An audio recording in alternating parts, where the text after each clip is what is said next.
A young woman, returning from her husband's funeral, received a message from him. She couldn't believe it, because it read, "Let's go, Clarita." Her father-in-law's voice pulled her out of her thoughts.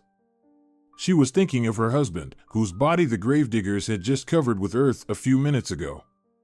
She had married Rodrigo just over a year ago. Recently, they had found him in a burnt-out car. Rodrigo himself was so badly burned that he was hardly recognizable, identified only by the icon of the Virgin Mary hanging around his neck. 19-year-old Clara Sanchez had become a widow. "Yes, let's go," Clara sniffled, and taking the hand her father-in-law offered, moved toward the car parked at the cemetery gate. There were few people at the funeral. Jose Sanchez and his son had no relatives and very few friends. Everyone had already dispersed. Only the father and Rodrigo's wife, whose soul was already heading to a better world, lingered at the cemetery longer than the others. "It's a pity you didn't have time to give me a grandson," Jose sighed. He had sunk into himself upon learning of his son's death, aged quickly, and his eyes had lost the sparkle they once had. On the way home, Clara tried to understand what she really felt. Did she truly love her husband, or was she just grateful to him? What would their life have been like if Rodrigo hadn't died? Could she have lived with him into old age? And him? Could he have stayed with her to the end, or would he have been captivated by another? Clara had no answers to these questions. In fact, they weren't even necessary. What mattered now was something else. Now that her son was no longer alive, her father-in-law was under no obligation to let her stay in his house. He had already done too much for the girl. It was her 16th birthday. Just then, the summer holidays had begun. School was behind her. It seemed like a time to live and be happy. Especially since by all accounts, she was supposed to be enrolled in college. Clara wanted to become a pediatric nurse. But there was no joy in Clara's heart that day. Clara had not yet gotten out of bed when Ignacio, a man who had recently started living with her mother, entered the room. He often drank, and her mother frequently joined him. Clara despised them both. Her mother valued some strange man more than her own daughter. Clara feared Ignacio. He looked at her with lustful eyes, literally undressing her with his gaze. The girl tried to not be at home when her mother was absent, otherwise what she feared might happen. Talking to her mother about it was useless. She accused her daughter of trying to seduce her man and then blamed everything on him. He approached her bed and stared at her with his craving eyes. "So, baby, shall we have some fun while your mommy sleeps?" Ignacio sneered crookedly, revealing his yellow teeth. "Get out." Clara hissed and pulled the blanket up to her chin. "Come on. I see you want it too." He pulled the blanket off her. At that moment, some unknown force seemed to possess Clara. She pushed Ignacio, barely standing on his feet, with both legs. He flew to the floor and knocked himself out. Clara didn't check if he was alive or not. She just threw her few belongings into a sports bag, donned jeans and a t-shirt, and fled the house. She didn't know where to go. The girl had no close friends or relatives. Clara wandered the streets, hardly discerning the road. It didn't matter where she went. Just not home. Not there, where her mother and that disgusting man Ignacio always drank, where no one would ever understand or hear her. And all this on her birthday. What a way to celebrate her 16th, no doubt about it. Suddenly, a moped screeched to a halt beside her. A dark-haired boy, whose cap had been blown off, swore briefly, but his eyes were laughing. Clara bent down and picked up the dark red cap. "Here you go," she said with a slight smile and handed it back to its owner. "Thank you, beautiful stranger," the boy grinned broadly. "Allow me to treat you to some ice cream as a token of my gratitude." Clara remained silent. She didn't want to talk to anyone, let alone eat ice cream and laugh. "Don't you like ice cream?" the boy asked. "I do," Clara replied softly, looking down. She felt like crying. Just to bury her face in a pillow and cry. But there was no pillow nearby. "Did someone hurt you?" "Just say the word." I'll knock his head off. No need. It's going to fall off on its own soon. He drinks heavily every day, Clara said with a bitter smile. Is that your boyfriend or something? God forbid. That's the man. He lives with my mother. He's a nuisance. I hope he doesn't bother you. You're hoping in vain, the girl sniffled. I left home today. I can't take it anymore, and my mother doesn't believe me. You really left home? The boy was serious. Yep. And here's all my belongings. Clara patted her bag hanging on her shoulder. Well, that's a poor bride for you, the boy smirked. All right, homeless maiden, hop on. There's a diner nearby. They have meat and cheese pies to die for. Clara's stomach growled. I don't know about you, but your stomach definitely agrees, he laughed and patted the seat behind him. I'm Rodrigo. Clara, she said shortly and climbed onto the seat. That's how Clara's new life began. Rodrigo brought her to his home, where he lived with his father. For some reason, the father didn't object, immediately accepting the girl with a chin sharpened from a hungry life. 2 years later, when Clara turned 18, she and Rodrigo got married. Not much changed, they still lived in the same house with his father. But now Clara bore the surname Sanchez and was considered a full member of the family. Or was it just her who thought she was? And now Clara was forced to think again about where to go next. She had graduated from college but hadn't managed to find a job yet. She didn't dare talk to her father-in-law. Maybe it was better not to tell him anything, just look for a job and cheap housing? Yes, that would probably be better. Let him be the one to talk about her needing to honorably leave his house. Clara entered the bedroom she had recently shared with Rodrigo. She quickly changed into her favorite home suit with teddy bears and lay across the bed on her stomach. From her purse, the young widow pulled out her phone.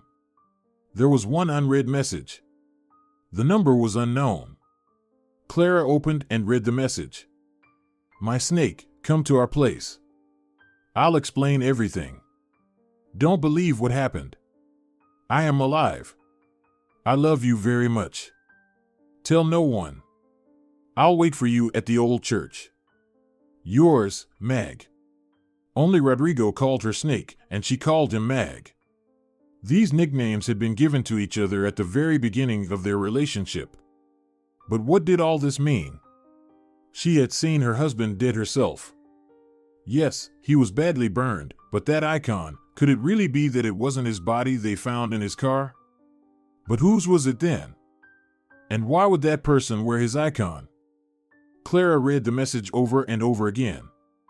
At first, she thought she was out of her mind, seeing what she wanted to see. But then, when she read the message for the 10th time, Clara suddenly felt afraid. Fear filled her being as if someone's cold, sticky hands were groping inside her. What if this message was written by someone who knew her husband? But what would they want from her? She had no money or connections. No, it was nonsense. Who cared about her? Clara was very tired, but now she couldn't even think of just lying on the bed or sleeping. She decided to go to the old church and find out everything. But what to say to Jose? Maybe just that she wanted to go for a walk? She regretted complaining about being tired. Now it would seem odd that she suddenly wanted to go for a walk. Well, let it be. But she needed to find out who wrote to her and why. Or was it really Rodrigo? Clara clung to hope, though it was more like the delusion of a madman who sees a mirage oasis in the desert. Clara got up and put on her favorite tracksuit, then slipped a pepper spray into her purse. Yes, she had such a thing, just in case. Anything could happen in life, especially when a young girl was returning home late at night. Several times Clara had to return from her studies quite late, and Rodrigo and Jose couldn't pick her up. She disliked taking taxis. She couldn't stand riding in a car with a stranger. Clara walked down the gravel path to the semi-ruined church that had yet to be restored or rebuilt. Maybe they even planned to move it to another part of their town. The girl clenched the pepper spray, keeping her hand in her jacket pocket. Who knows what this person was thinking? Then she suddenly noticed him. Yes, it was Rodrigo. He was standing with his back to her. He wore a black cap on his head. He had one foot on a low bench. Rodrigo always stood like that when talking to someone or just waiting for someone. But how could this be? Could he have faked his own death? Just a simulation? But why? Rodrigo had nothing to hide, nothing to fear. He owed no one anything and hadn't done anything terrible in this life. Or did she not know something? It was scary to approach closer, to look into his face. But it had to be done, otherwise why bother coming here? Suddenly, he turned around. Clara's heart dropped right into her heels. Hello, greeted the guy. This wasn't her husband Rodrigo. Yes, very similar to him, but slightly taller and much leaner. But he had the same laughing eyes. Who are you? Clara asked anxiously, gripping the pepper spray even tighter until it hurt her palm. Shall we sit here? He pointed to the bench on which his foot in the white sneaker had just rested. Don't be afraid, I won't hurt you. But we do need to talk. What about? Clara stepped closer but did not sit down on the bench. About Rodrigo, about you, about me, the stranger replied calmly, plucking a dry blade of grass and putting it in his mouth. Clara was silent. She didn't know what to say, who this person was, or what to expect from him. What if he was some kind of madman or a criminal? My name is Manuel Sanchez, he said as he sat down on the bench. Clara looked intently into the guy's eyes. Sanchez?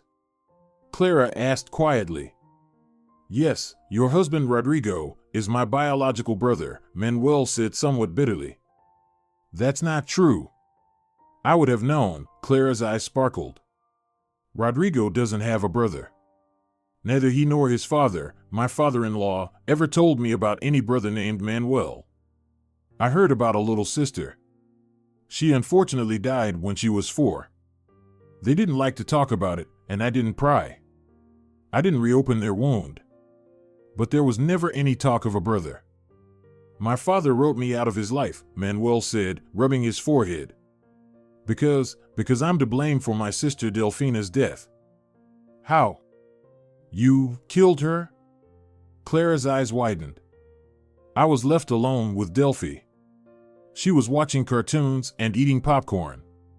I stepped out of the room for just 10 minutes to talk to a friend on the phone. When I came back, she was lying face down on the floor.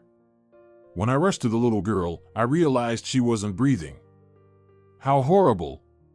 Clara covered her mouth with her hand. Did she choke? Manuel nodded. If I hadn't left the room then. He covered his face with his hands, then suddenly stood up. Your mother must have been nearly dead with grief. Letitia was ready to kill me, she strangled, she scratched. My father had to pull his wife off me. You said Letitia. That's not your mother, right? Not mine, and not my brother Rodrigo's either. My father married her when I was 7 and he was 5. And your real mother? Clara continued to stand near the bench. She died when I was 6. Some terrible autoimmune disease. It took her in 6 months. I barely remember her. And what happened after that terrible event? My father sent me to the countryside, to my grandmother, my mother's mother. He couldn't cope with the grief, which he blamed on me.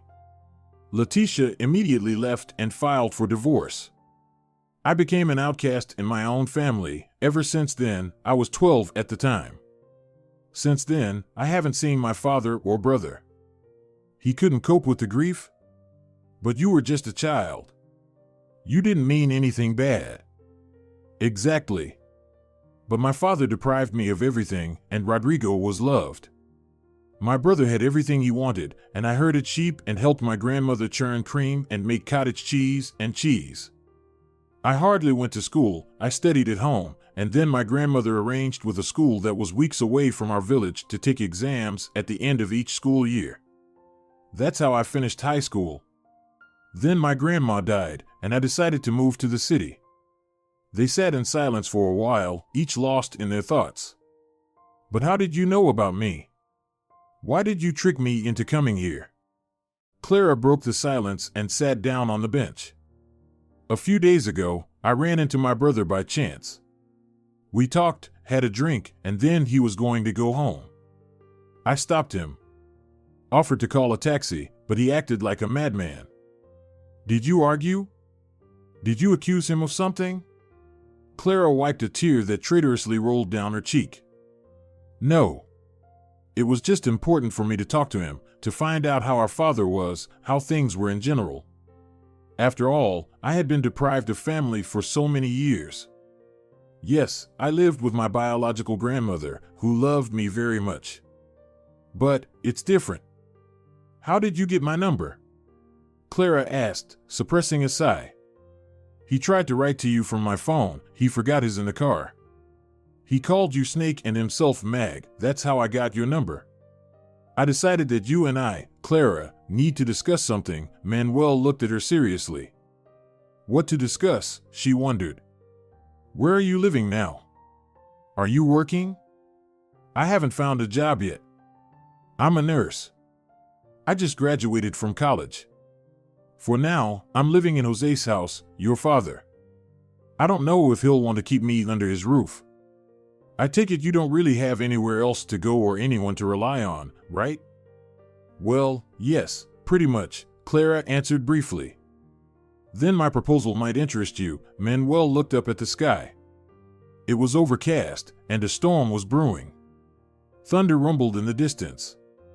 What proposal? Clara stared at her peculiar interlocutor. I propose that you have a child with me. Clara's mouth fell open, but she found nothing to say. Then my father won't throw you out and will actually be very supportive. And you, for that, would allocate a small portion of money.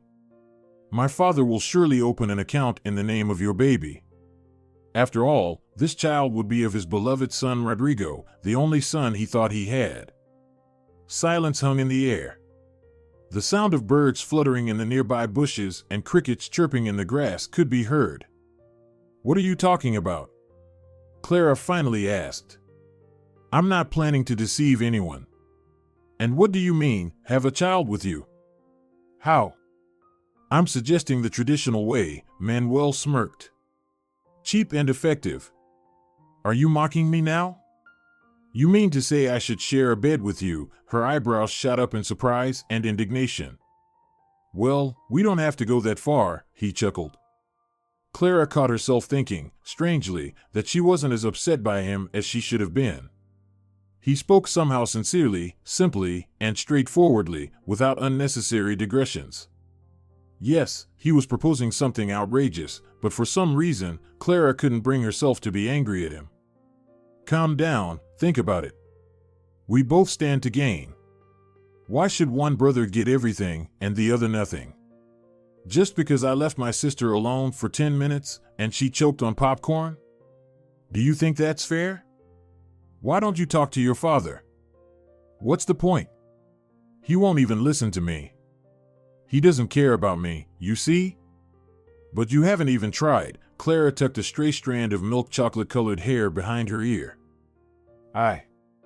I'm scared. I'm afraid he'll reject me again. His eyes glistened. They were close to tears, Clara could tell, but he was holding them back. Her heart clenched. If this guy wasn't lying, it was genuinely pitiful to think of the guilt and resentment he must have lived with all these years. No, this is terrible. I just buried my husband, and you're proposing this. I'd rather find a job and rent a dingy room somewhere on the outskirts of the city. Don't dismiss it. Don't say no right away. But we need to hurry with the decision. You understand, later it'll be hard to pass the child off as my little brother's. I expect your answer by 9 tomorrow evening. Clara quickly rose from the bench and walked away without saying goodbye. I hope this stays between us, he called after her as he headed in the opposite direction. Go to hell. Clara muttered under her breath and quickened her pace. When she got home, Jose wasn't there. She was greeted by the silence of their cozy, now empty, house. She missed Rodrigo terribly, his jokes, his antics, and his almost childlike, joyful laughter. Clara quickly went up to her room. Tomorrow she had an interview. She hoped they would hire her. It was a wellness center for children. Clara had high hopes for this place. Then she definitely wouldn't have to make up anything. She still shuddered at the memory of today's meeting. What a character, that Manuel Sanchez. Clara wasn't hired at that very wellness center. They hired another, more experienced nurse.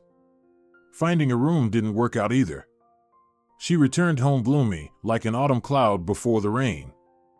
"You know, kid, I've decided to sell this house," Jose said sadly as Clara entered the living room. "What? Why?" She was surprised. "I can't." His voice trembled. "I can't be here.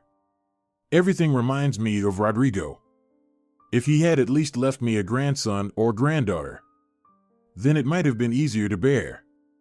We could have stayed together until at least you found another man." A heavy, somewhat unhealthy silence hung in the air. "I'm actually planning to leave this city. To drop everything, buy a little house by the coast, and become a fisherman. They say the sea carries away sorrow and sadness. I, an old man, don't need much." "How's the job?" "Not good. They hired another girl. She has more experience. She's been at a clinic for 2 years. I didn't stand a chance," Clara said sadly and flopped down on the couch. "And the room didn't work out either. It's already rented." "You wanted to rent a place?" Jose was surprised. "I can't stay here now." Jose was silent. He probably thought the same. She no longer belonged in this house. Foolish thoughts crept into her mind. Maybe Manuel was right. Maybe if there was a child, Jose would be happier. After all, he had lost everyone, sons, a daughter, wives. It was very hard. Especially for him, a person who simply needed to feel his family around. Clara saw it, felt it. She quietly got up from the couch and headed to her room. The girl entered the bedroom and collapsed onto the wide bed she had recently shared with Rodrigo.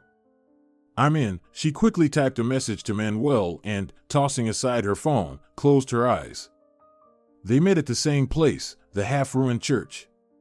Clara got the impression that this place meant a lot to Manuel. Could they not choose any other secluded spot for their meeting? When she approached the same bench where they had sat last time, he was already there, again with his foot on the weathered and rain-beaten bench. "Hello," Clara greeted quietly. "Hello, Clarita," he smiled back. "Shall we go?" Where are we going?" The girl was slightly anxious. "Somewhere where it will be more convenient to handle our business." "At least much more convenient than here," Manuel stated calmly. "What do you mean?" "Clara, you came here for this. You wrote yesterday that you're in. Have you changed your mind?" "And no," Clara lowered her eyes. "But how will this all happen?" "It all depends on you, kid. If you relax and stop joking around." Clara cut him off. "Let's go." Manuel rented a tiny apartment on the outskirts of the town. But it was cozy. It didn't even look like a bachelor's den. There wasn't much furniture, but everything was in its place. Manuel even had a Turkish coffee pot. Clara wasn't much of a coffee drinker before. But the coffee Manuel made, she drank with great pleasure. "Clara, take this." Manuel handed her a bundle when they sat in the kitchen after their arrangement. "What's this?" Clara began to unwrap the napkin. "A test? A pregnancy test? But, with a little red cross. Just in case my father doesn't believe it and demands proof." "Why?" Clara looked puzzled at Manuel. "Start casually talking today or tomorrow about suspecting you're pregnant." "But I'm not pregnant." "Not yet. But it's better for my father to think you already are. It will seem more believable that it's Rodrigo's child, his beloved son." "All right," Clara muttered, tucking the bundle into her pant pocket. "Oh, the heavens will punish me for all this lying." Come on. You're hardly lying. It's Jose Sanchez's son's child, right? Well, not the younger, but the elder. Think about it, he was kicked out of the family many years ago. It's nothing. You hate your father, don't you? Clara suddenly asked, folding the napkin into a rose shape. Well, I used to hate him a lot, then I just didn't care anymore. And then I met my brother. It's impossible not to recognize him, the same face, just a bit older. And somehow I felt empty inside, and it hurt. But you decided to lie. Even though it hurts. Yeah, I'm tired of living as I do. Maybe I can sort something out with housing. What if Jose decides not to give me any money at all? What then? Shall I go to the dump with a child in my arms? Clara chuckled. Once again, she caught herself not being irritated by this strange Manuel. Even his crazy scheme didn't stir any aversion in her. She suddenly remembered his kisses and touches. Goosebumps ran over her body. All right, I need to go. She got up from the chair. Thanks for the coffee. I got the impression you liked not only the coffee, he winked at her slyly. Clara didn't respond and headed for the exit. What a cheeky guy, she thought, but again, felt no irritation. That same evening, Clara started a conversation with Jose. You know, I think I might be expecting a child, she said softly. Maybe Rodrigo managed to give you a grandchild or granddaughter. I'll take a test tomorrow morning just to make sure. Clarita, is it true? Are you pregnant? Jose's eyes sparkled as if he had just been told he would receive the Nobel Prize. Maybe Manuel was right. It seemed that for his father, this child was very important, and he was ready to do anything just to be near him. I don't know yet. Not sure. But I feel nauseous and, Clara lowered her eyes, I've had a delay, for 2 days now. Everything will become clear tomorrow morning. God. I hope it's true. Then a part of my son will always be with me. Then I will have a new reason to live. I will help you, kid. You and your child will want for nothing. And Rodrigo. Our baby. Clara noticed that Jose was barely holding back tears. Yes, Manuel had steadied his father very well, even though they had parted when he was just 12 years old. The next morning, Clara showed Jose the pregnancy test that Manuel had given her. Only then did she wonder where he had gotten it. Maybe he asked for it from a girl he knew? Or did he have a girlfriend who was expecting? Regardless, it wasn't her business. She also needed to figure out how to give part of the money to that madman and do it secretly. Clara decided not to think about it. Maybe nothing would come of it anyway. Then she would have to tell Jose that she had a miscarriage and move away on her own. They met almost every day. The same routine, first the worn-out sofa, then coffee in the kitchen. That coffee. For that coffee, Clara was willing to visit Manuel several times a day. But of course, she never told him that. One day, over coffee, Clara asked, Listen, Manuel, where did you get that positive pregnancy test? A friend's little sister is pregnant. We asked her for a favor. Manuel laughed and sipped his coffee. I thought maybe your girlfriend was pregnant, she said with a slight smile. And that bothered you, didn't it? He looked straight into her dark green eyes. What are you talking about? Clara snorted and stared into her half-finished cup of coffee. Or was he right? It did actually bother her that this guy might have a girlfriend, especially one who was pregnant. Clara pushed these thoughts away. They had a deal together. An important deal that would bring some stability to both of their lives. One day, Clara realized that their scheme had actually worked. She really started experiencing morning sickness and her period was overdue. Yes, she was going to have a child. No need to visit Manuel anymore. She could forget his sofa and his coffee. But did she want to forget it all? Clara dismissed this strange thought and started cleaning. Cleaning always calmed her, allowed her to distract from bad thoughts or just from thoughts in general that crowded her mind, jostling there, giving her no peace. Hello. Manuel called her one day, by which time Clara had already developed a small belly. Hello. Is something wrong? She asked anxiously. No, just wanted to invite you for coffee and cookies. Oh? Why all of a sudden? Don't beat around the bush. Just say it. Why can't I just invite the mother of my future child for coffee? Manuel asked cheerfully. Clara coughed. She couldn't find the right words. All right, I can't resist your coffee, Clara suddenly said. I can come right now. Great. I'll be waiting. He hung up. Clara's heart, for some reason, suddenly beat faster. What did it mean? Was she pleased that he called? That he invited her for coffee? Just for coffee. Not for their deal, but just to spend time together. Or maybe he enjoyed having coffee with her. Time passed. Jose joyously prepared for the arrival of his granddaughter. The ultrasound showed it would be a girl. The nursery was already set up. Clara picked out all the necessities, and Jose paid for them, even convincing his daughter-in-law not to skimp and to choose the very best for the little one. His auto repair shop was doing well. There was even a thought of expansion, so he had money that he hardly spent anywhere else. He even said that right after the granddaughter's birth, he would open an account for her, and for Clara as well. Of course, this was convenient for the girl. That way, she could share some of the money with Manuel. After all, he had started this whole thing. But first, she needed to successfully give birth to the child and return to Jose's house, and then resolve the other issues.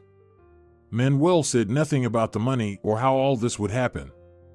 Sometimes Clara felt as if he had forgotten about their agreement, but she understood that could not be the case.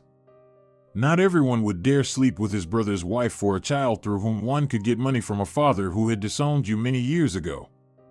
Sometimes, Clara met with Manuel. They talked about various things.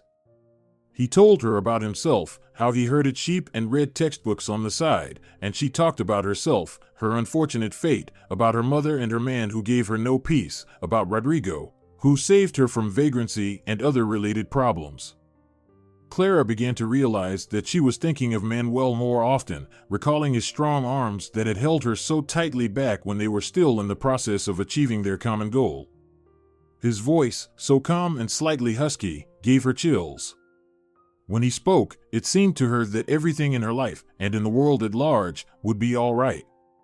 The scariest thing was, Clara desperately wanted to find herself in the arms of this guy, this shepherd, again. She even called him Shepherd. He smiled in response. He told her about the gentle sheep he had become attached to, and they to him as well. You know, they were all different, he said, thoughtfully looking past her. Some were skittish, always sticking close to the others or to me, and some were braver. And one acted very strangely. She followed me everywhere, like a loyal dog. I loved that white sheep. I even gave her a name.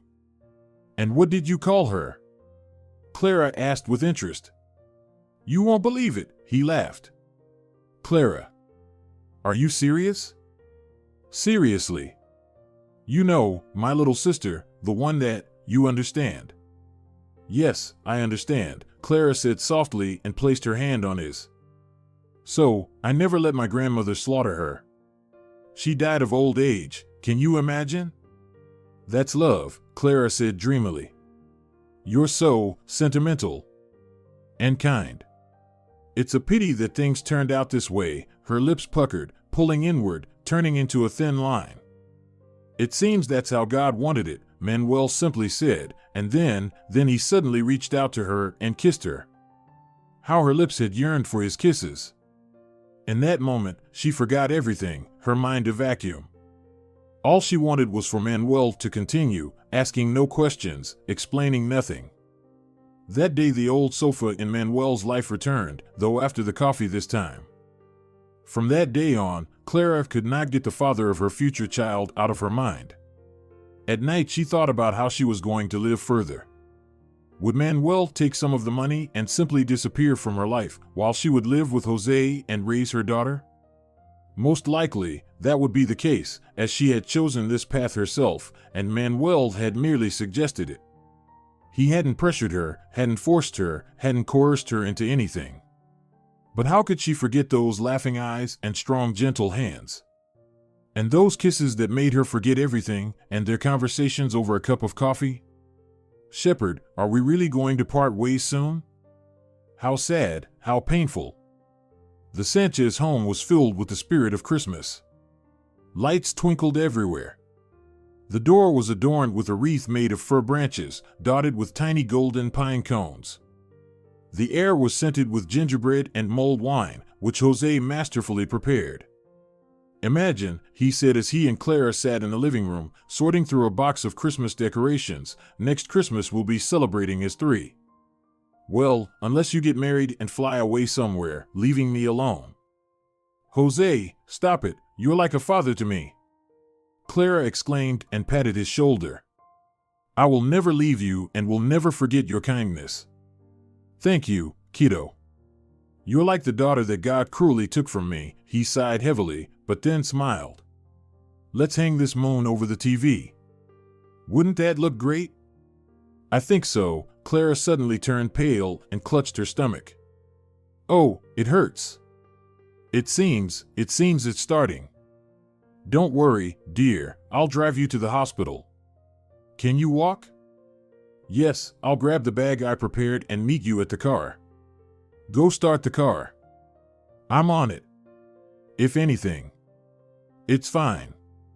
Cats give birth quickly, we still have plenty of time. Clara forced a smile and headed to her room for her bag. She grabbed her phone from the dresser and quickly sent a message to Manuel. She couldn't not do it. She just wanted him to know. Jose sat in the hallway while Clara had already been taken somewhere else. You better go home, a young nurse approached him. It's not a quick process, especially since it's the first childbirth. But I wanted to wait for the birth of my granddaughter, Jose said anxiously. Your granddaughter will definitely be born, now go home and rest. Let your granddaughter see a rested and cheerful grandfather. The nurse's words had an effect, and Jose shuffled towards the exit. He didn't see that a young man was running towards him. He only realized it when the man collided with him. Jose looked up at the man, and his legs almost gave way. At first, he saw Rodrigo, then realized it wasn't him, but his older brother. Manuel, he stared at the son he hadn't seen for about 13 years, whom he had simply erased from his life, forbidding himself to think about him. Father? Manuel sniffed. He had always sniffed when he was nervous or very surprised. What are you doing here? Jose asked. Clara. Clara was brought here. I found out. They told me Clara Sanchez is here. How do you know Clara? What's the connection between you? It's a complicated story. But I think what connects us is love. And also, Manuel's face showed an expression Jose had never seen before. A kind of light radiated from his eyes, as if illuminating everything around. Jose's heart clenched. In an instant, he remembered everything. The death of their little daughter, his wife's departure, and his boundless hatred for his own son. Such hatred that he sent him away to his grandmother in the countryside, erased him from his mind and his life, leaving all his love for the younger son. Who gave him that right? Had he done something terrible? He just got distracted for a moment. It could have happened in another situation when his wife would have left the girl alone. It was simply the will of heaven, that's all. Strange, why did he only understand this now? How had his older son Manuel lived all these years? Let's go home, Manuel, Jose suddenly said and moved towards the exit. Manuel had mixed feelings. He wanted to scream that he needed nothing now, not even the money he wanted to take through Clara. Not even his kind look. Nothing. He had managed on his own up to this point, survived as best he could, and now he would definitely manage. He would take Clara and their daughter. They didn't need handouts. Manuel had just been offered a job with a decent salary. They would manage. They loved each other, and that was what mattered. But still, he missed his father, his kind and sometimes cheerful dad, who was always inventing something when he and Rodrigo were little. His father had gone through a lot: the death of their mother, raising sons, then the death of his daughter, and the departure of his second wife. And now he eagerly awaited the birth of his granddaughter, to give her all his unused love. "All right, let's go," Manuel muttered and followed his father. There were many words that evening, many revelations, even tears. They hadn't seen each other for so long. They had a lot to tell each other. "Forgive me, son," Jose said with tears in his eyes. "I acted like a real fool. I was like a demon possessed. I can't understand how I could have done that. Hell is straight down the road for me." "Come on, stop beating yourself up," Manuel said, patting his father on the shoulder. "It was probably necessary. At least I learned a lot from Grandma and became stronger." They fell silent. "You know, Dad, I think you might end up hating me again," Manuel said thoughtfully. "Why?" his father asked anxiously. "That day, I met Rodrigo. We sat in a bar for a while, talked, and then he suddenly had to go somewhere. I tried to stop him, asked him not to be foolish, offered to call a taxi. But he acted strangely and left anyway. Then I decided to talk to you and approached our house, but I saw a crowd gathered. That's when I realized it was better for me to stay away. I bring nothing but misfortune." "No, Manuel, that's not true. You're not to blame for your sister's death, and certainly not for your brother's death either. But there's something else you don't know." "What?" He stared at his son. "Clara's child isn't Rodrigo's, it's mine. Dad, don't be angry with her. It was all my plan. I'm sorry, I was so hurt that I decided I needed to get some of the money somehow." And he told his father everything, holding nothing back. He didn't want to cause him pain, but at the same time, he didn't want any more secrets. He was prepared for his father to curse him and they would never see each other again. "How the universe plays with us," Jose said thoughtfully. "What intricate webs it weaves, how interestingly it connects people's fates." Then, suddenly, they both stood up and embraced each other tightly without a word. How they had missed each other. They couldn't even imagine how much. And now, the son had found his father again, and the father had found his son. 3 days later, Clara and the baby were released to go home. Everything was simply perfect for both. She immediately saw her father and brother standing there with large bouquets. Jose held delicate roses, and his son had colorful baby's breath. So beautiful. So airy and sweet. But the most amazing thing was that they stood together. Together. And smiles played on their faces. They were waiting for their daughter and granddaughter, and for her, Clara. Clara decided not to ask anything. They simply rejoiced at meeting Camila, that's what they named the little girl, and decided to celebrate their return by ordering food from a restaurant. Clara fed the baby in the bedroom, while downstairs Jose and Manuel talked. Father and son were no longer angry with each other. Manuel no longer wanted just to take some money and disappear from her life. He loved her and his little daughter. Clara felt happiness enveloping her from head to toe. She suddenly caught herself thinking that this feeling was incomparable to what she had felt for Rodrigo. To her husband, Clara was more grateful, but she loved Manuel with all her soul, with all her heart. Happiness sometimes comes into a person's life through pain and suffering, through disappointment and even resentment. But that is when it becomes more precious and purer for them. Dear viewers, if you enjoyed the story, please support the video by liking it and leaving a comment. Thank you very much.